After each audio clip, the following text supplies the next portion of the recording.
tous les Français de retour aux urnes les 30 juin et 7 juillet prochains.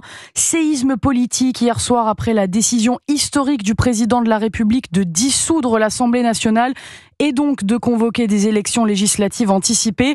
Conséquence du revers cuisant infligé par le Rassemblement national aux élections européennes.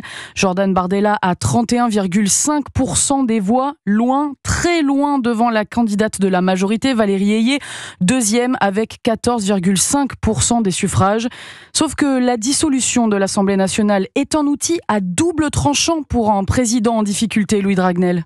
Oui, c'est par nature l'arme suprême, la bombe atomique institutionnelle à la main du président. Elle détruit totalement le rythme de la vie politique. Je vous donne deux exemples. Le projet de révision constitutionnelle de la Nouvelle-Calédonie ou encore le projet de loi sur la fin de vie. Eh bien, tout simplement terminé, enterré. Cette dissolution aura des conséquences lourdes puisque les députés qui seront élus le 7 juillet le seront pour 5 ans, c'est-à-dire jusqu'en 2029 et donc après la présidentielle de 2027. Sans le dire, Emmanuel Macron vient donc de décider de la plus grande réforme institutionnelle de son quinquennat en décorrélant l'élection présidentielle des élections législatives et casse entièrement l'esprit de la réforme du quinquennat voulue par Jacques Chirac. Une décision qui rebat toutes les cartes de la vie politique et qui met son propre camp dans l'embarras.